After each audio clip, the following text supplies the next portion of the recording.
Não oculto que mais de uma vez, nesses últimos tempos, fui atacado pela tentação de deixar o mundo correr, sem a pretensiosa necessidade de pesponto meu, no grande pano da história. Com a boa desculpa dos serviços já prestados, em termos de anos ao menos, tal e qual como fazem os homens de vocações marciais, eu vestiria um pijama, um modesto pijama de jornalista ou de professor aposentado, e mergulharia num hobby que me trouxesse a atenção presa e a cólera distraída, durante os dias que ainda tenho de saldo na minha conta corrente. Voltaria, por exemplo, a jogar xadrez. Não, a filosofia não é trazida aqui como uma pura distração do espírito, ou como uma espécie de jogo de conceitos. Por incrível que pareça, há uma interligação íntima, forte e vital entre os problemas que temos levantado em torno da história da filosofia e os outros que comentamos em tons diversos.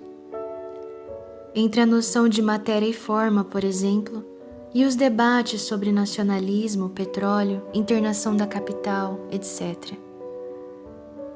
Eu me exponho ao juízo severo e automático dos moços que discutem desenvolvimento, finanças, educação, urbanismo, alimentação estudantil, etc, etc. Se disser que uma das coisas que mais falta no Brasil é metafísica.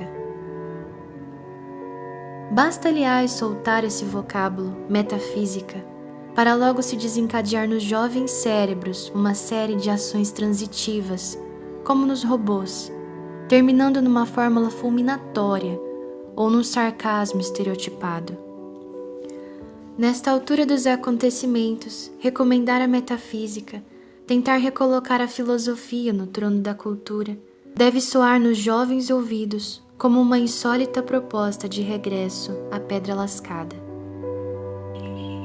Os que atribuem um atraso do Brasil e de outros países ao imperialismo do capital colonizador e que se riem de mim porque professo a necessidade da metafísica, não sabem que estão fazendo metafísica em tudo o que disserem, desde que creiam, por exemplo, que os termos correspondem a conceitos que por sua vez correspondem a entidades reais, e desde que, mal ou bem, usem a noção de causa. Eles talvez pensem que metafísica é algo que se prende à pedra filosofal ou que se relacione com maus-olhados, gatos pretos e saleiros entornados. Todo mundo que estudou ao menos os rudimentos da nobre ciência das matemáticas sabe que não poderia dar 3 passos sem antes firmar as bases e aprimorar as definições. Ora, há coisas mais fundamentais e anteriores às próprias definições matemáticas. A noção de definição, por exemplo, a de princípio, de causa e de ser, são anteriores a qualquer das ciências positivas. Precisam ser disciplinadas, postas em ordem, sondadas, estudadas. Onde? Em que matéria estudará o moço a noção de causa? Na geografia? Na história natural? Ou quem sabe se pensam que é na gramática que se encontra a explicação do conteúdo dos termos? Concluirão os jovens marxistas que devemos banir do espírito tais cogitações, mesmo porque não temos espírito para recebê-las? Julgo que é nesta linha a de retração mental e da condensação de todos os assuntos do universo em alguns poucos, como por exemplo o Tratado de Roboré ou o Petróleo do Recôncavo, que aliás variam com o tempo numa curiosa correlação com os ventos da Rússia.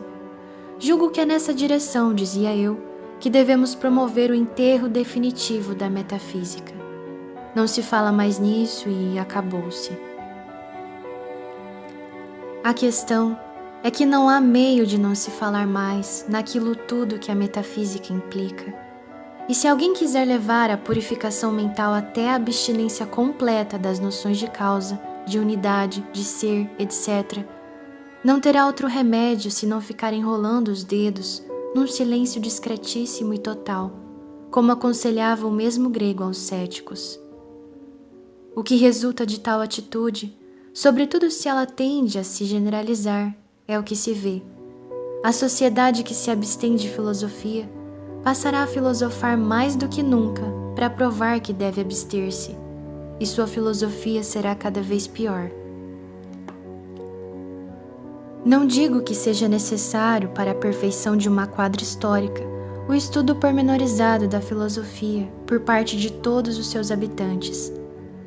Basta que o diapasão correto esteja no ar, que os valores sejam propostos à opinião pública na sua justa posição, que as fórmulas mais científicas da metafísica produzam ecos culturais de senso comum, de geral assentimento.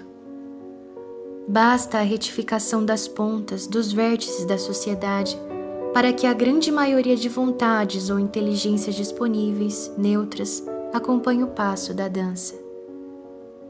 Sob o ponto de vista das causas materiais, que não convém nunca subestimar ou desprezar, é verdade que o mundo é conduzido por marés poderosas, que vêm das chamadas massas populares. Santo Tomás de Aquino observa que é perfeitamente lícito o emprego de um moderado determinismo ou de um probabilismo quando se trata de grandes números. Mas não é menos verdade que essa mesma massa, esse mesmo grande número, estão sujeitos e são sensíveis às formas propostas por uma minoria ativa. Não há exemplo mais estridente disto do que o próprio marxismo, que se tornou uma espécie de bambolê com que milhões de homens dançaram, tendo sido lançado por uma pequena fábrica alemã. A história vai assim, aos trancos e barrancos, dependendo em cada instante do fator que prevalece. Ora é a ideia, conduzida por uma minoria, ora é a inércia, o ímpeto obscuro e irracional dos movimentos coletivos desencadeados em período anterior por alguma ideia de algum pequeno grupo. Aqui em nosso meio, os movimentos do marxismo estudantil pertencem mais à causa material do que à formal. São repetições caligráficas pueris do que não chegaram a aprender e do que professam para terem ar de quem está inserido no grande ciclo ou para fugirem à solidão das perplexidades sem eco. O ponto em que insisto é o da importância da metafísica na estrutura da sociedade. Só ela, como teologia natural, pode dar unidade a uma cultura e algum entendimento entre os homens.